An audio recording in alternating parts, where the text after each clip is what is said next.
The Toronto Raptors are in desperate need of a win tonight, and we're just going to take you right into the second quarter. Raptors Warriors, and this was a close game in the first quarter with Andrew Wiggins hitting all 5 of his shots in the first quarter, having 15 points. But then the Raptors suddenly start taking over early in the second quarter. We see Gary Trent hitting a big 3 ball. He had a monstrous game, finishing with 24 points. And the Raptors are really getting out in transition in this game. As you can see, Trent taking it right to the rim. And the Raptors really just, like I said, taking it to this team. They essentially are playing the Warriors without Curry, without Draymond Green. So, this win isn't all that impressive, but going 1-13 in their first 14 games of March, and now going into April, they get a fresh start. And you can see that they're playing a little bit better, some better intensity. You see Baines hitting a corner 3 there. That's a surprise. And the Raptors, man, just coming out and balling. Gary Trent Jr. really showing out right now, having 2 really good games already. Now putting them together back-to-back with a 31-point game, and then tonight a 24-point game.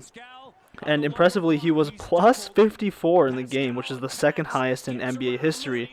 As we see the birthday boy, Pascal Siakam, taking it right to the rim. He finished with 36 and is looking like an all-star right now, balling out, 27 years old today. I guess yesterday when this game was, but the Raptors looking good. Malachi Flynn getting minutes now that Terrence Davis and Matt Thomas have been taken out of the rotation. He's been really their solidified backup guard for them, and as we see OG leaking out, the Raptors really did get in transition in this game and ended up finishing up plus 20 on the half and really took over in this second quarter. As we can see, the Warriors make a little push here at the end of the quarter, going right to the rim, but it all just wasn't enough. They didn't have the offensive firepower to really match up against the Toronto Raptors today, who were playing excellent ball tonight, still looking to make a playoff push. They're only 1 game back with Chicago losing to the Jazz. Siakam takes it right to the rim. He's had a little bit of a revitalization lately since coming back from COVID. He's been absolutely balling out for the Toronto Raptors, looking like his all-star self after obviously not making the all-star game this season. Here's Pascal Siakam hitting a buzzer-beater step-back jumper. Absolutely wet on his birthday, just hitting another big shot for Toronto, helping them take this game and grab it by the throat as we see Boucher hitting a 3. That shot doesn't look good, but it is smooth. And man, the Raptors, they're hooping tonight, but they really needed a win like this. They haven't had this kind of a push in a long time, so them actually trying to blow out a team is really good. As we can see, Gary Trent Jr. going into the paint with a nice pass out to OG. We see the Raptors running a lot of off-ball action with him, where they're running the double screens to get him open, especially in that high screen area, right at the top of the key, where you can take a 3 wide open or take it inside and get a bucket. As we see Pascal drilling a 3, the Raptors up over 30 now on the Warriors, and they were up by 55 in the third at one point, and I think at their totality, their highest was 61 at one point in this game. The Raptors finished the third quarter scoring 46 points, which is a franchise record.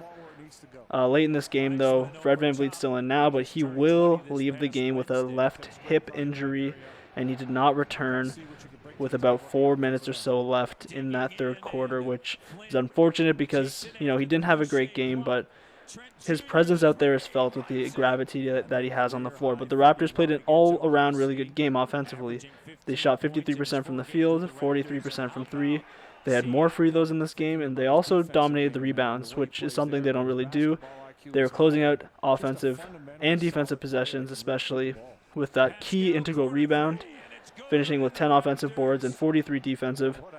Something that, they don't do very well, but as the Warriors, they've got Wiseman as their only real threat down low. So for the Raptors, they didn't have a super intimidating big who was dominating the rebounds against them. You see Pascal just pulling into the 3. Like I said, finished with 36 on the night, and he was doing it everywhere. He was driving into the paint. He was hitting open shots. He just had an all-around excellent performance tonight, really shown to be the leader. As we see Malachi Flynn take it to the rim over James Wiseman. What a great game that he also had in this game.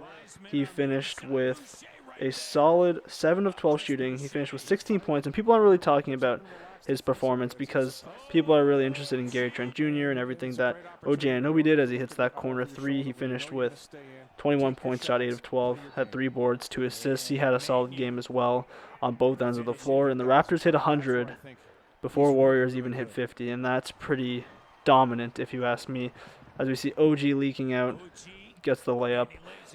The Raptors in transition tonight really did dominate as well. They're doing all the things they wanted to on both ends of the floor. They were 24-0 in fast break points and just absolutely dominated this game. A great win for the Raptors. Let's see if they can put another one together as they face the Wizards on Monday.